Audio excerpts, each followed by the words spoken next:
Are we live, Dave? We are. Thank you very much. Hello, everyone.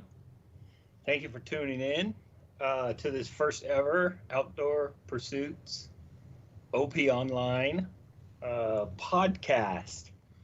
Um, First of all, I just want to recognize and welcome Thomas. We'll circle around and learn more about Thomas here in a second. But in the meantime, if Jordan, if you'd like to introduce yourself and then pass it on to someone else. Just a quick hello. How's it going, everybody? My name is Jordan. I work at MSU Denver Campus Recreation in Facility Operations and Marketing.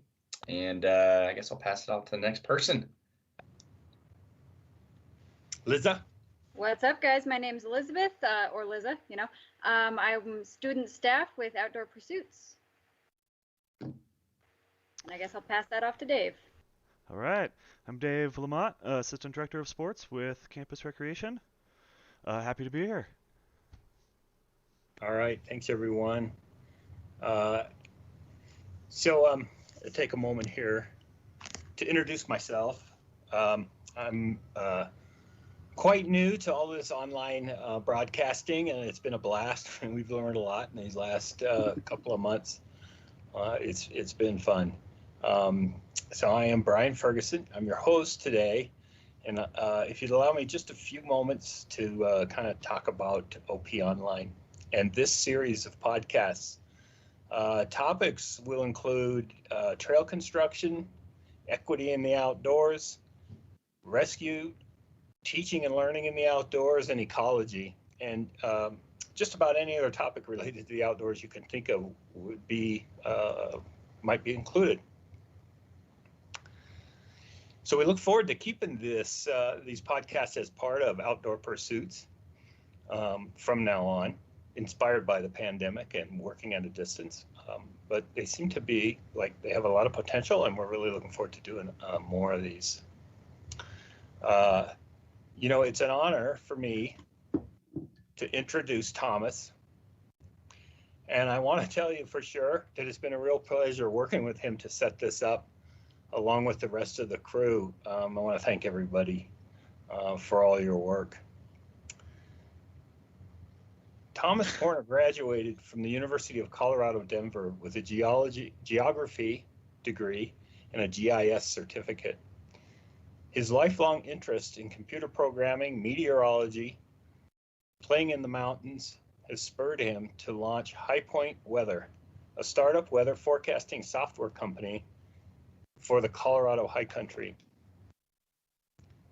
Thomas has extensive experience working with weather models to produce novel applications, three-dimensional analyses, and visualizations of weather phenomenon that are useful to backcountry recreationalists. Chances are you can often find Thomas climbing mountains in the middle of summer with skis and boots on his back. Thomas, I'm going to hand it off to you for now, and if you want to talk a little bit about your how you evolved to where you are at now. Yeah, thanks, Brian, and thanks for having me on this for the initial podcast. It's an exciting idea, and I hope it goes far. So like a lot of kind of homegrown meteorologists or weather forecasters in Colorado, the big start was skiing. I've been a lifelong skier, and trying to find powder days. And eventually, if you start to invest yourself in any serious fashion, you start to pick up more and more weather knowledge and information about forecasting.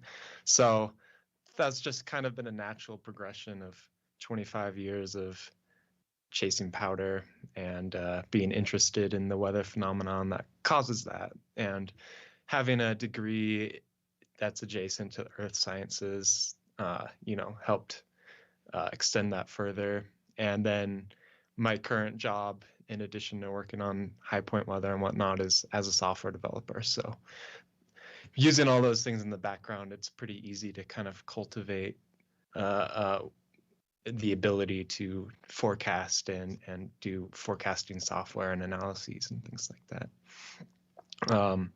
Another thing is, in the past 10 years or so, understanding that summers in Colorado are also very fun, and doing things like mountaineering, that really helped push me into one of my current passions, which is storm chasing.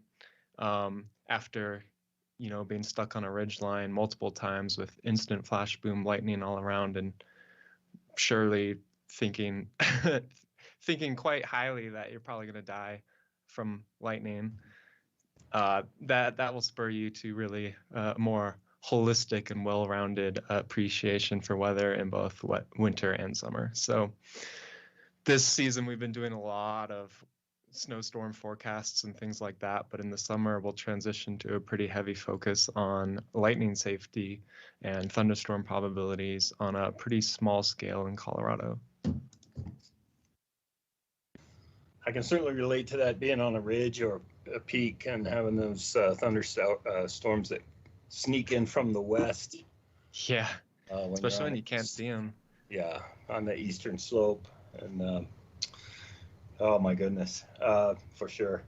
So we're interested in pursuing that topic again on a future podcast as well, and Thomas's insights into forecasting spring and monsoon thunderstorms, for sure. So we're kind of on the edge of our seats with this topic today, and the context that Thomas suggested, which I think is fascinating and should lead to a really interesting discussion about the Dyatlov Pass incident and how that may be finally the mystery is solved. So really, without any further delay, I'll just hand off to Thomas. I want to invite anyone, if you have a question, please feel free to ask it. We'll pause for questions from time to time, and then also if anything you should come across, if you have a question, if you're watching on Facebook or YouTube, please feel free to put that in the chat. I'm going to take you up on the offer eventually. I got plenty of questions on this topic. Same here. First question: can you repeat the pronunciation of that pass? Dyatlov. Dyatlov. Okay, Dyatlov. Is that how you pronounce it? I'm a Russian as a second language speaker, and that's my one Russian word today, Dyatlov. Do you agree with that pronunciation? Is that close? Dyatlov? Probably. I don't know. I feel like there's multiple ways you can go at it. I don't know if anybody here is specifically Russian or not, so it's kind of hard to do the correct pronunciation. I don't know why. I always go Dyatlov.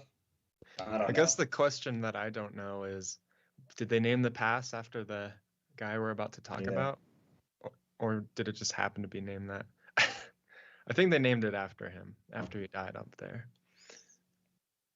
But yeah, we were talking about, doing this podcast on and covering some avalanche topics. And in the past month, National Geographic came out with an article about some simulations that were done actually using the 3D animation code from Disney's Frozen movie, which is pretty interesting application, going from a nice children's story to discovering how snow can crush and destroy the human body.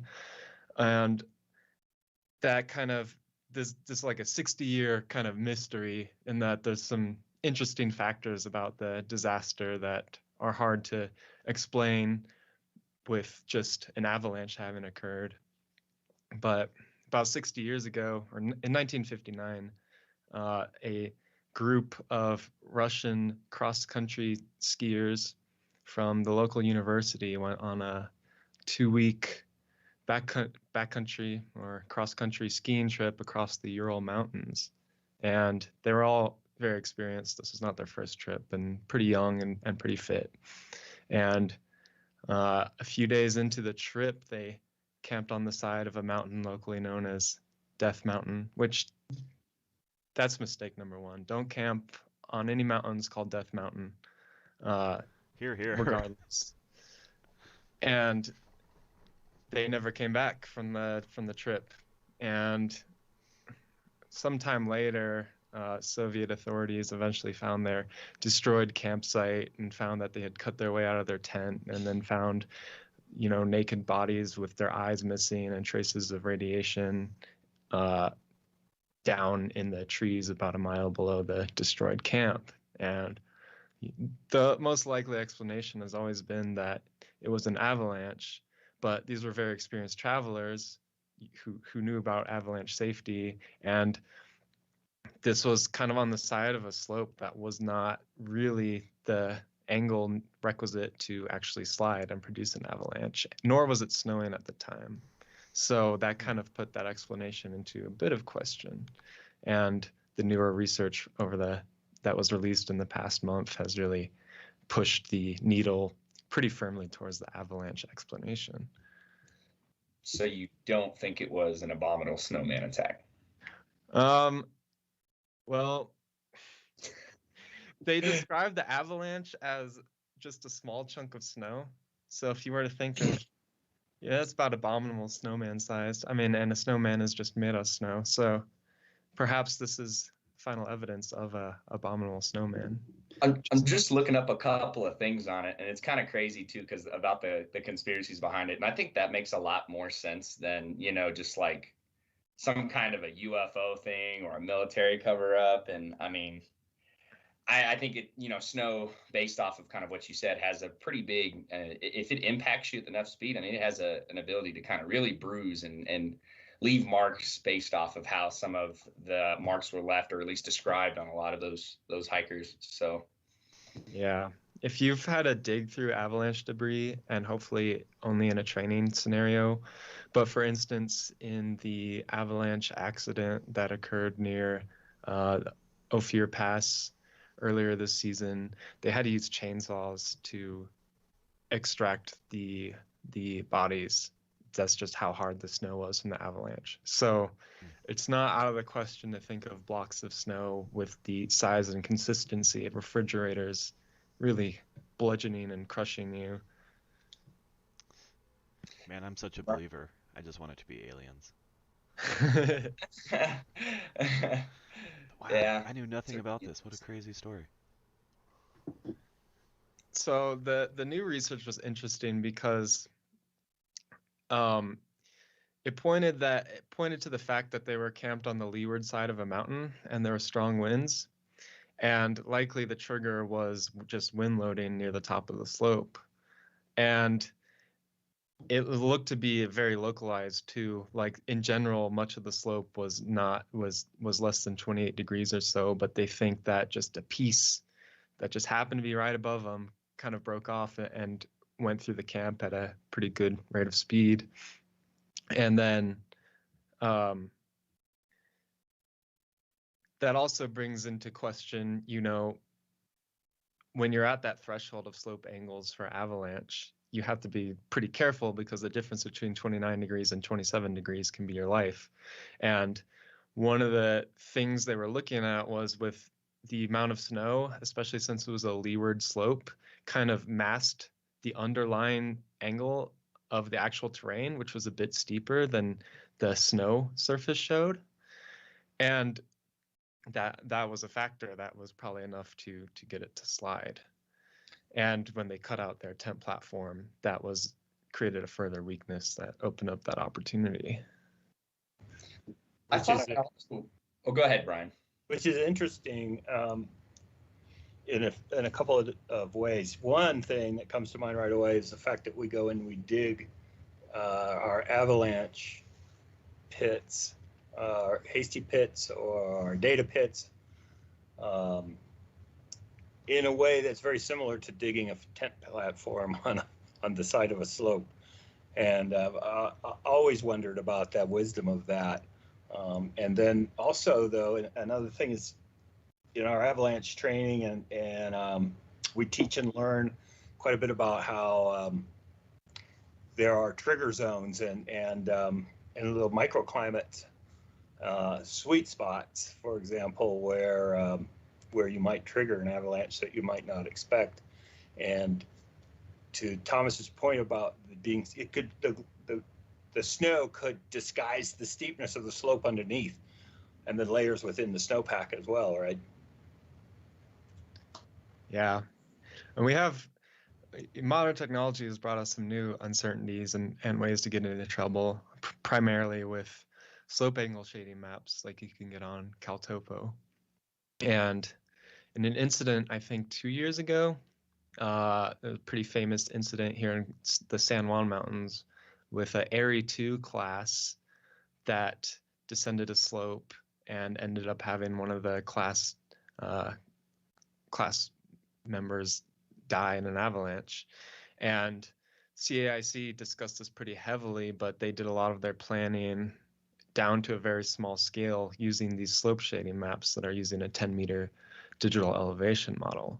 And they talked about, small inaccuracies can be the difference between a 27-degree slope and a 29-degree slope. And the 10-meter resolution doesn't get down to kind of those more micro scale features that can have some localized instability and things like that.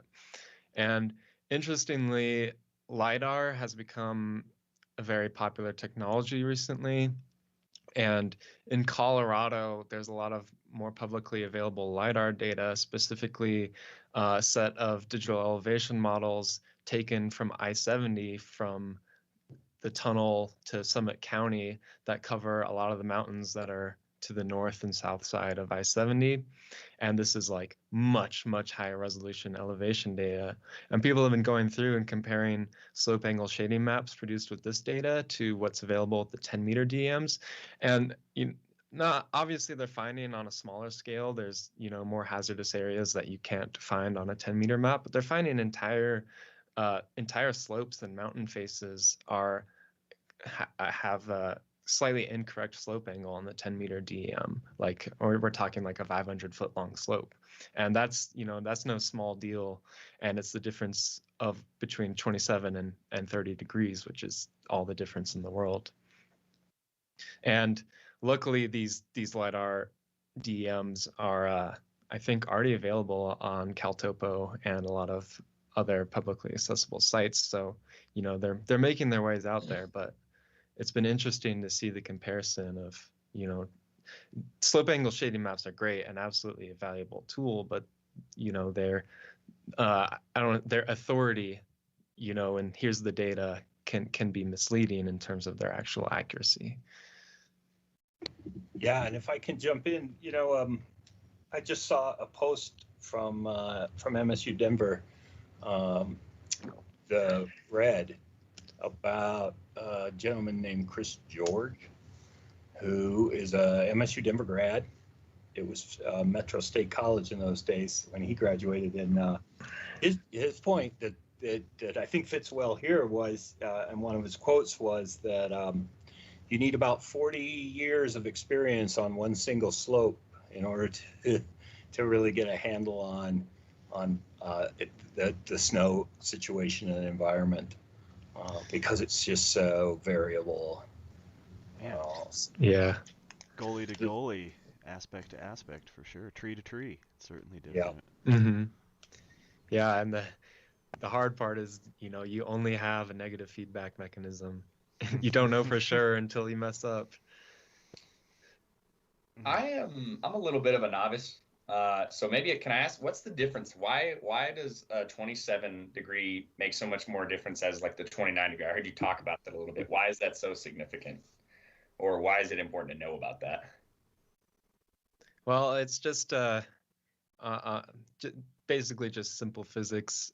Below about 27 degrees, except under very specific scenarios, the snow essentially can't come up with the momentum to continue to build up velocity down a slope and create those events that cause layers of the snowpack to detach completely and begin moving down at an increasingly high rate of speed. It does happen beneath 27 degrees, especially in areas that get a lot more rain and things like that. But in Colorado, it's generally safe if you're beneath 27 degrees. You said you can pick that degree? How do you pick that degree up from the mountain? Is it just kind of known, or I know you mentioned the LiDAR. I'm like, how do you know that? How do I know to stay away from that mountain if I see that there's like snow on top of it? A lot of experienced people use inclinometers in the field, so you actually have a device with you that measures slope angle. And there's other tricks you can do, like with your ski pole or your phone, and to give you more evidence about slope angles and stuff. But that is a common problem, is observing and guessing the slope angle. You have to be sure that that's 25 degrees and not 28 degrees. And a lot of people are off by a few degrees, and that can be a big deal. So using the tools, the actual inclinometers and stuff, usually when you dig a good snow science pit, you take an actual inclinometer reading. Yeah, and that's when you're in the field, right? And then if you try to use, I just posted a link to our Avalanche Awareness Clinic we did a couple of weeks ago into the Facebook. But so yeah, to Thomas's point here, if you're attempting to determine the steepness of a slope from a topographical map, you may be not seeing the whole picture because of the resolution of the map, right? Did you describe yet a little bit about the detail and the resolution of a map with the data set that you're referring to? Yeah, the LiDAR data is like less than a meter in some cases. So it's over 10 times the resolution. And yeah.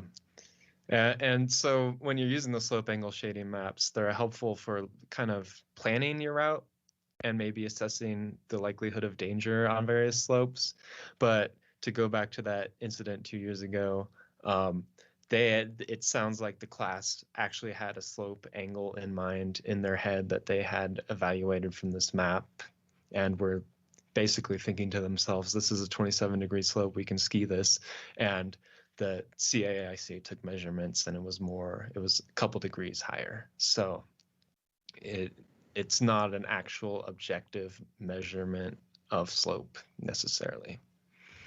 And I think we might get back to some of the details of the Dyatlov Pass incident, but also, and you're talking about Ophir, right? Not the Five Fingers incident above Aspen. Correct. Similar story. Yeah, a similar story, but related to a sweet spot and a claim by the instructor that he had instructed the group to stay skiers right of a couple of features, but one of the students wanted to go and get some untracked powder, so he went a little bit. Each student went a little bit further out to the left, and eventually the slope slid about something close to 2,000 feet, a big avalanche event. Wow. And that's the Five Fingers incident. It's another interesting one to explore, and another example of an avalanche safety class having an unfortunately tragic result. When did this incident at Dyatlov? When did this happen? 1959. Okay, I missed that earlier. Crazy. Yeah, so it's been a kind of an unsolved mystery for speculation for Right, but pretty close to quite the some time. Roswell crash, right? Dave's really pushing that UFO. Well, you remember. I'm going with Dave. I don't think that's a coincidence. You remember there was discussion in town that there was a loud boom as well. Yeah. Yeah. Yeah, don't know that there's a correlation potentially from a sonic boom and triggering an avalanche event, or if there's any discussion like that, like military jets exceeding the speed of sound, causing a sonic boom. I read that actually, like, there's like a Russian like test site right by it. There was some kind of like military tests going on, and maybe an explosion or some kind of a sonic boom broke a little bit of, I guess, or at least caused a little bit of disruption in the snow patch, and then caused an avalanche. That's what I've kind of read, but I mean, I don't know the area. Just kind of posing thoughts. Unrelated to the Dyatlov Pass incident, I was recently an observer to a very heated flame war on the internet about whether planes flying overhead in Colorado could set off a avalanche. But some people were starting to bring out math and physics, very boring stuff, and proved that it would be extraordinarily difficult for an aircraft. This would have to be pretty much an earth-shaking level of boom to really propagate into the snowpack in a meaningful way. Yeah,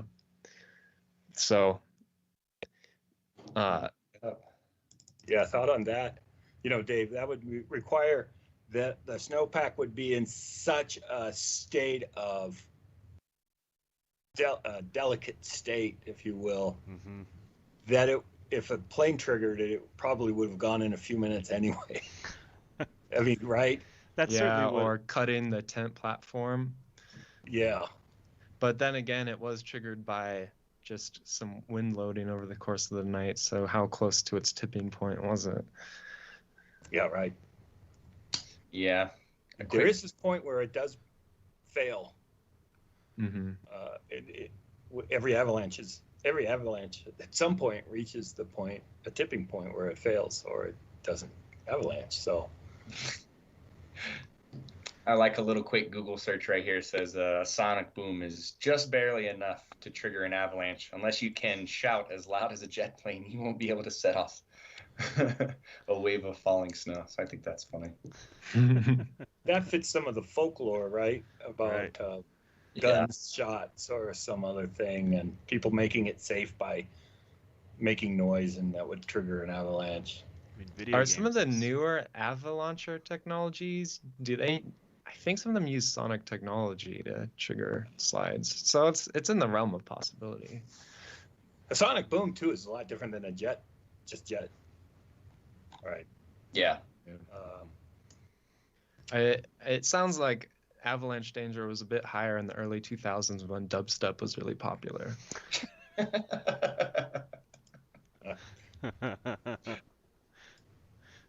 Especially in Summit County at the resorts. Yeah. Side country was very dangerous. That's right. One errant bass drop. One bass drop, oh gosh. Yeah. Careful. While we're drifting a bit from the core topic, I would mention too that there was a fellow who flew around in a naval jet, I believe, or Air Force, and crashed it into a mountain not far from Vail. Mm-hmm. And I believe that he did trigger an avalanche when he crashed into the slope, and it buried that.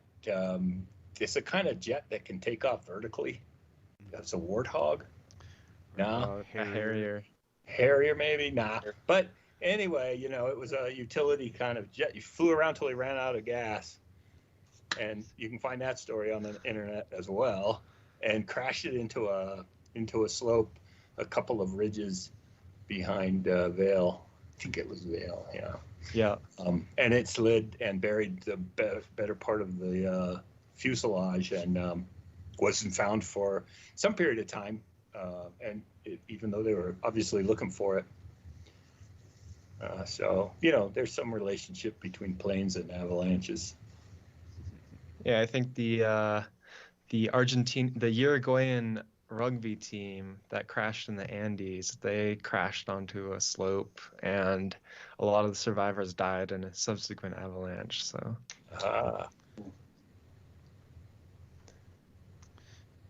But yeah, there was a user on 14ers.com who had a very nasty reputation because his avalanche safety technique was just hurtling boulders down couloirs from the top without checking if there were people underneath. Yeah, it's a little bit of a risk. Yeah, and that was his technique for skiing. He supposedly skied all of the 14ers, but that claim is kind of in question due to some of his behaviors. But yeah, his big technique was hurtling boulders down couloirs to set off slides and then ski them. So that's more of a moral question than a technique question. Yeah, I can't. It obviously worked pretty well. I can't give enough crazy face emojis on Facebook to that. What? Just trundling boulders. Wow.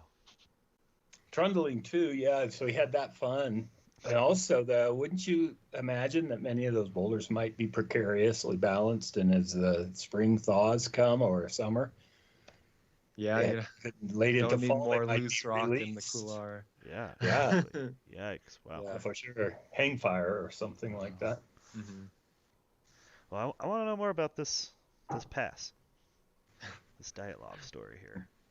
There's a pretty good YouTube video on it that kind of goes in depth, but I warn you, don't watch it at night. It's kind of eerie. It'll have you checking your windows and locking your doors. Yeah.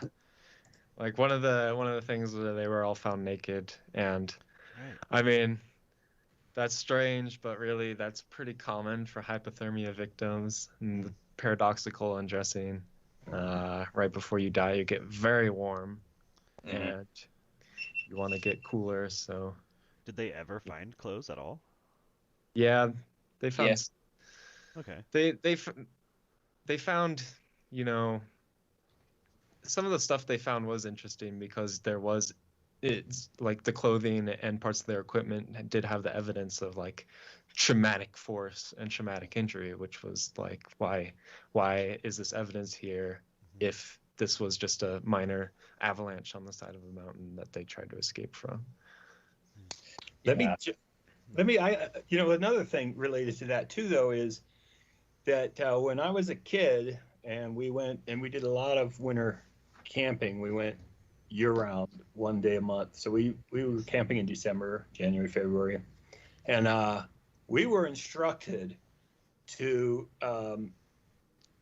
essentially just strip down to sleep in our sleeping bags, to not leave our layers on. I think that's just was a big mistake. I think you're much warmer if you have more layers, typically. But that we were instructed to do that because the idea was that if you didn't, then you wouldn't identify that cold draft that might come in right away, and then and kind of warm up or close your sleeping bag wherever that gap might be, and then get colder. And then I don't believe that was true, but it was common and it was taught, and it's very likely that this group might have had that same theory. And so when the avalanche hit, if they were in their sleeping bags, then they might have not had much in the way of clothing on. Fair point. Yeah, they definitely ran down the slope with no shoes on. Yeah. So they were barefoot. I was told the same thing. Sleep naked. You were in your sleeping bag. Yeah, I learned the same. So, did you? For warmth. Yep. Like I guess it helps with the loft, but so that part can kind of hold up, right? I mean, if they were right. But if they were sleeping naked, something happened, heard something, they're all scrambling out of their tent. Oh, yeah. There's the no clothes. Crazy. Yeah. But it goes to show. I mean, I'm not going to speculate really, but if you are in an incident, it helps with your survival to not immediately panic and run. If you can, and this actually happens a lot during thunderstorms in the mountains, is people will just start running down the hill and they'll break their ankles, break their legs, things like that. And that's much more likely outcome than getting struck by lightning. And obviously it's hard to say when you're not in a situation where you're panicking, but if you can somehow take a moment to perhaps grab clothes or footwear, you won't all just die a mile away instead of dying in the tent. But maybe there's really angry abominable snowman, so you just have to run in that case. I mean, that would explain why some of their eyes were missing and tongues were bitten off and whatnot, or missing and removed. That's some of the stuff that kind of really weirds me out. Is how do you explain that? Well, clearly you've never enjoyed the taste of a human eyeball before. In a backcountry survival setting. I guess. It's a delicacy. I mean, I have 1,000 questions on that type of stuff, for sure. For sure. I don't know if that's really we want to delve into that part of the conspiracy theories behind it. I think we'd like to know more about that. Yeah, but I guess the one question I have is like, how much later were they found? And did that contribute to their eyeballs be missing? Were they fed upon I think by they were animals? found a couple of weeks later, so scavenging, it was a pretty likely story. Right. the radiation in their bodies. Yeah. That's a little more fun. Yeah, that's But they were scientists in the Soviet Union and also were using lanterns that had a bunch of thorium in them. So again, it's not too weird, but all those things together have made it a very fun story to think about and let the mind wander or make spooky documentaries about. But likely just a tragic story of a slight slope miscalculation, a bit of wind loading, a lot of bad luck, and a hasty exit from a tent into an environment in which you should probably be wearing shoes and clothes. Yeah. Yeah, absolutely. I think oftentimes it seems like not a lot of consideration is put into choosing a campsite, like looking for widowmaker, dead trees nearby, floodplains, goalies, things like this. Mhm. Again, not camping on the side of a mountain named Mountain of Death. I mean, red flag number one. Red flag number one. I'm going camping up the Mountain of Death. Who's going with me? I mean, I went down No Man's Pass in the Wind River Range, and you're walking to that, and you're just thinking the whole time, like, I shouldn't be doing this. It's called No Man's Pass. But it could be like Iceland and Greenland. It could be the best place ever. Manicured steps, bathroom stops on the way. Yeah, I try to stay away from places that have like devil in it. Like I don't do that. Devil's Tower. So it would appear that the Dyatlov incident was merely the result of mountain weather phenomena. Indeed. That's the most likely story. But they'll never be able to fully close the case. Unless maybe Frozen 3 has some really advanced snow physics in it. Yeah, that's so crazy. Frozen. Thank you, Frozen. Yeah, okay, that's my question. How did they use the animation that was used in Frozen to help piece together this mystery? Like what did they do there? I'm curious about that. That's a great. I wish I had more about that. That's hidden. The articles really only glance over that, and it's hidden more in the scientific paper or an article about it. But essentially, they do try to simulate the actual movement and flow of snow and a voluminous amount of snow when they made Frozen, and they leveraged this technology and used it as a basis to do actual physics work and simulations around this. So I don't think they just grabbed some animation stuff and tested it out, but it was a basis for the model that they built to try to apply against the past incident. Because surprisingly, despite it being 2021, there's not a lot of really robust snowpack simulations out there.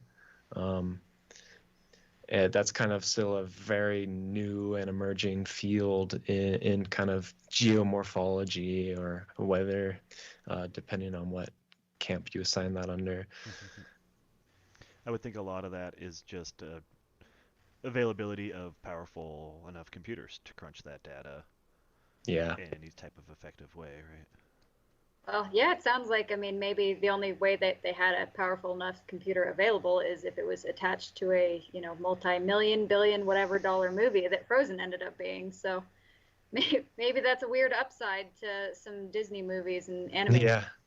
Yeah, that they were able to develop this model because they had powerful animation computers, whereas, a scientist at home can't just jump into 3D modeling an entire snow surface quite as easily. Yeah, that takes some funds for sure. I would say some universities would struggle with that. Yeah. Right? Yeah. It's going to take the private sector. Yeah, it opens up a very interesting point about the financial resources for things like ecological concerns, exotic species invasions, and things like that. That the budget of the movie can impact that that in some way that would be totally unexpected, like awareness, or in this case, the simulation. And the resources for the actual intervention as scientists to support the sciences are just so limited. Mm-hmm. Yeah. Somebody who works in I work with a lot of weather model data, and in the United States, we get all of it from the National Weather Service, or like the NCEP, the National Center for Environmental Prediction. And it's kind of nice in Europe to get the European weather model licenses are in the 6-figure range. But here in the United States, you can open up a Python script, connect to a server, and do lots of cool stuff with weather data. But it's in a pretty sorry state right now. The main distribution platform for disseminating weather model data is now going down like 2 or 3 times a week and taking out like tons of weather model visualization services and commercial services that use this weather model data to make like maps or inform insurance agencies and things like that. And it's like getting exponentially worse. They're now talking about restricting access to this weather data in very serious ways. The servers are super slow now. They're down a quarter of the time. They're unable to focus on building better weather models because of massive computing constraints. They only have so many supercomputers, and a lot of new science and a lot of new weather models is in this like really long backlog of waiting for the queue to open up to be able to run these models in like a specific time frame on the mainframes, which haven't reasonably grown in power or size in decades now. And same goes for the entire infrastructure around weather model data. And like, it's pretty incredible how much data they share and how much computing power they do with the budget that they have. But it is not currently looking like a sustainable situation right now. And for something that's so important for the day-to-day lives of so many Americans. And that additional rationale for accurate forecasts that can keep commerce running. And any day lost commerce is never regained, so it can be millions, or maybe we're going to see how high that number can go with Texas recently. That the opportunity lost, the economic impact of that, and sort of, I guess, I would describe as being penny wise, pound foolish approach, and missing this opportunity to invest in science. Yeah, the economic argument is pretty straightforward.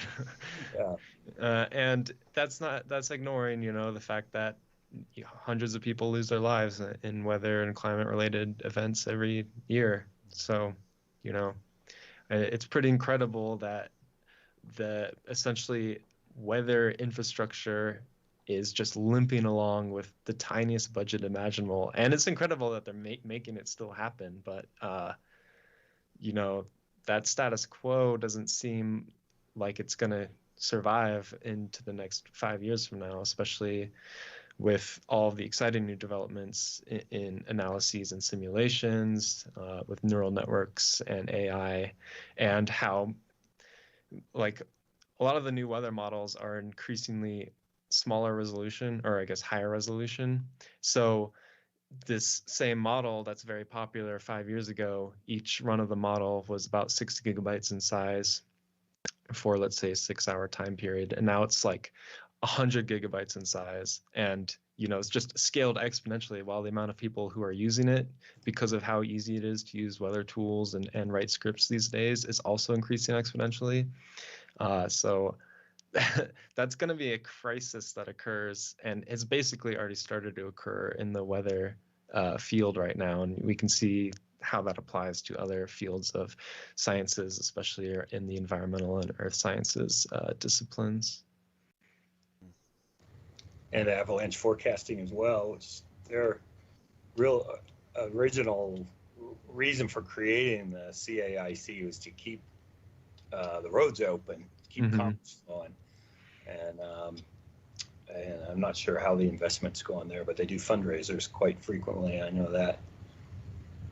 Yeah, hopefully they'll get a. I mean, backcountry skiing is the most popular or most growing sport in the United States right now. So I feel pretty good about their situation, but then again, they have to have more resources to manage the larger amounts of human to snow interactions that are going to be going on. So, any other questions about the Dyatlov Pass tragedy? Any other interesting factoids or something you want to ask about? I'm sure I'll come back to that eventually. We're at about 10 minutes. We're just about 10 minutes out from 1 hour, which we thought would be around the time we would wrap up. So specific questions to those phenomenon. We did touch on some of the avalanche phenomenon that may have contributed to that trigger of that event that may have been completely unrelated to their presence there, and they were just in the wrong place, or they may have impacted the snowpack in some way that contributed to that. In other words, human triggered event. And so also any other questions? I guess I kind of have one on just the backcountry skiing aspect of it.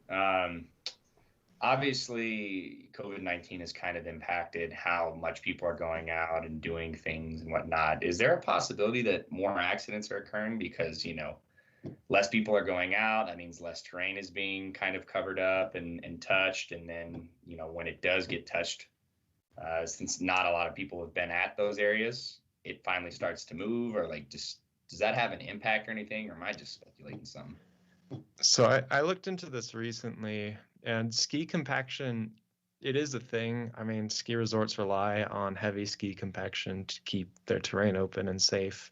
And it's definitely a thing in some very, very popular backcountry areas like Loveland Pass, or for instance, where the Cat crosses Jones Pass. I'm not saying this, but theoretically, if you stayed on the Snowcat track, you are unlikely to propagate to weaker layers because of the amount of compaction there, destroying that interface and connection. You can take the chance on that if you want, but it takes a lot of it. Like Loveland Pass gets hundreds of skiers skiing the main chute every single day because it's easily hitchhikeable, and you can do multiple laps in a few hours. And even slopes that get skied out pretty well, like the Professor or other big lines, there's not really any good evidence that suggests they're marginally safer because of that level of ski compaction.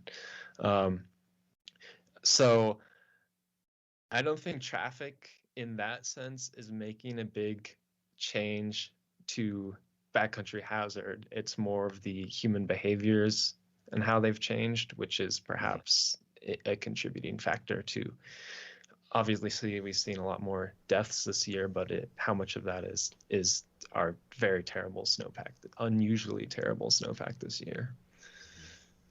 Well, that kind of correlates to what was it you guys talked about in the avalanche safety course? There's like the 4 factors. There's the human factor that goes into that.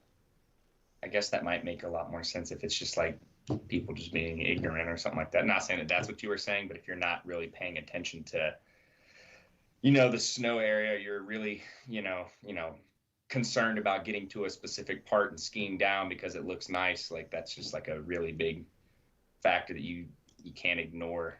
Yeah, I think there's something there with, the pandemic mindset, and just your risk reward is going to be different, right? Like, I've been cooped up for so long, like, I don't care. I'm just going to go skiing today. Like, I would wager that has a pretty significant impact in the way people are behaving outdoors right now. Yeah. And conversely, I know of a few people who are like, okay, I absolutely cannot get injured because I don't want to expose like a search and rescue team to anything. But I'm not sure where the ratio is, if people are making worse decisions or better decisions on a whole. But it's certainly changed the decision-making process, which in terms of avalanche danger, the human element is perhaps the largest element for risk in the backcountry. Yeah, we talk about more well-informed bad decisions. That's the trend, I think. Yeah. So. Well, we've had like 9 deaths this year, 10, 7, and every single one of them has been older than the age of 45. Yeah. And all of them, these aren't 20-year-old yahoos who can't ski at the resort this year and bought a backcountry setup and are ripping turns, and that's certainly happening. But these people who've lost their lives in unfortunate accidents and perhaps made a poor judgment call or decision to cause that, did so with decades of knowledge and experience and training. And that's been kind of different than what a lot of people are expecting from this season in terms of what kind of accidents we've seen in the backcountry. And that's getting talked about quite a bit as well. Those seasoned, experienced folks going to the same place they'd been before and had not had their negative reinforcement ever occur there, so they believed that their decisions were supported by good decisions. Yeah, people waiting on benches where slides have never covered but finally covered this year, things like that. It's pretty tragic. And yeah, I get that. Like, as I go through my avalanche experience and education, definitely exposing myself to hazards that I didn't do when I didn't know anything. And I was like, oh, that's a steep slope, I'm not going to go anywhere near it. Now I'm like, okay, well, the run out looks pretty good. Maybe we can cut it, see if it's going to go. We dug a hasty pit, and that's, just enough to push you over the edge to ski some slope that obviously has some amount of avalanche danger, and you've now exposed yourself to it. And, it's, you see how it happens. You add group dynamics into that. And yeah. You can see where people make some decisions sometimes and how that works. And it's hard to talk about weather without some reference to climate change, shifting toward warmer weather, and having been digging pits in the same general area, sometimes the very same spots, for 27 years now. We're seeing the different snowpack these last 10 years, even, which is so. Yeah, we see just a typical persistent slab over kinetic growth form crystals. That the longer that slab is there, the deeper those crystal layer gets, and then we're just seeing almost exclusively that in every pit that I dig. Now it's just part of these running longer and new, kind of discovering new limits to the slides. Yeah, in general, our climate regime here is that we get we get less snow than the Pacific Northwest or the maritime regime, and these smaller snow events separated by longer periods of dryness is what causes the instabilities. And if you can imagine any scenario where we might possibly get even less snow or have longer periods of drier and warmer weather, you can imagine that's not making the avalanche risk any better. And one phenomena I've been looking a lot into recently, because we're releasing a snowpack history tool for anywhere in the state that does a full weather history and also calculates some snowpack morphological processes like temperature gradients and stuff. In order to build that tool, I had to do a lot of research on surface hoar, as that's a major interface that frequently fails, but it's very ephemeral in nature. And hard, very nuanced and small scale, and in where it grows and how much it grows, even in a small area. Tree cover, specific elevation just by 100 feet, things like that can radically change how much surface hoar grows. And this interface in particular looks pretty problematic in a drier climate, because it's far more likely for it to be more widespread and more intense in nature. And once it gets buried, it's almost impossible to find. So all snowpack and snow depth things aside, we see other weather processes that are potentially impacted by a warming climate, or at least a changing climate, that could have a negative effect on our snow stability. Then again, if we do get a significant warm up, poses some questions on the other side in terms of reducing the temperature gradient and perhaps bonding layers better and things like that. So it's a very complicated relationship between perhaps warming climate. Obviously the climate is warming, but those changes don't necessarily manifest themselves in specifically warmer temperatures.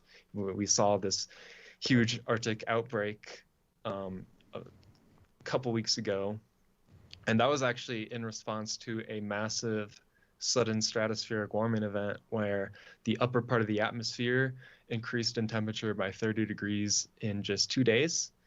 And this weakens the stratospheric vortex, which propagates down to the troposphere where the weather happens, and down into the polar vortex. And in general, this hasn't been too well studied, but in general, these events do have a big influence on the polar vortex, usually weakening it and allowing the jet stream to buckle a lot more and draw significantly colder air down into the United States. And if you know about snow science, what's worse for snowpack stability than extreme events one way or the other? Mm-hmm. So it doesn't bode well for Colorado snowpack, any sort of climate extremes. Yeah, a warming or cooling is, you're bound to see some shift in a medium like snow, which is so temperature dependent. And so we're seeing a shift to higher temperatures. It's going to have some effect, but to your point, like, will it be less stable, more stable? Where does it go? Mm-hmm. Every year is different, et cetera. Jordan, Liz, Dave, any other last parting questions? Oh, like I said, so many. I have so much Googling to go do.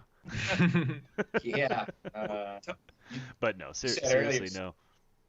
Thomas, what is that tool you referred to where you compile the weather and avalanche and correlate or Yeah, so you can kind of do this for areas of the state that have weather stations. You can pull up weather history data and look at it. But one thing I wanted to do that I've been kind of shopping around to various guides and snow safety teams is a much quicker way of visualizing the major impacts the weather's had on the snowpack for anywhere in the state. So this takes like gridded real-time observations from like interpolated weather station data, satellite data, air balloon data, or weather balloon data, airplane data, things like that, on an hourly basis, and gives you, and then puts it in an interface where you can quickly like visualize with colors and charts like that where major wind events were, where major temperature events were, how the temperature gradient has changed over time, if that's led to more sintering or rounding in the snowpack potentially. And not as any way of, we've been careful to not like have an indicator for how stable the snowpack might be, but instead as a tool for when you go out to this area to kind of have some context for what you might find in the snowpack, the ability to figure out specific layers, what weather events those might have pertained to, whether it was a big snowfall event or a wind loading event. Because the CIIC does a really good job at covering those details, but like, microclimates and microterrain is a thing. And you can certainly find completely different slab and interface structures in different areas of the same avalanche zone. And you might not have a good idea of what weather events caused some of those things. or why they produced them. Really curious about that piece as well, and perhaps another topic for another podcast. But for now, we're out of time. It was excellent. I really enjoyed the fast hour. And I want to thank everyone, and especially Thomas Horner. I want to thank you, and we look forward to keeping in touch and exploring the Rising Thunder Yeah, that'll be a fun topic, and perhaps more about your weather forecasting tools. Mm-hmm. Appreciate it. Yeah, thanks for having me on. If you go to highpointweather.com, we have forecasts, long written articles, and high detailed elevation dynamic forecasts for anywhere in the state for skiers and climbers and everything. So check it out. We'll share that link in a couple of our social media areas. Right, Jordan? Absolutely. And I'd also like to take the time to plug our social medias. If you haven't followed us on Instagram, MSU Denver Rec, YouTube, MSU Denver Rec, if you haven't already and you're watching the stream here. We post weekly videos, weathering, they deal with kayaking, knot tying, and different kind of hikes and variations around, Colorado. Brian and Eliza, they give us plenty of great content and put it out there, and just check in, see what we got. By all means. All right. Thanks, everyone. Have great weekends. Thank you. Take care.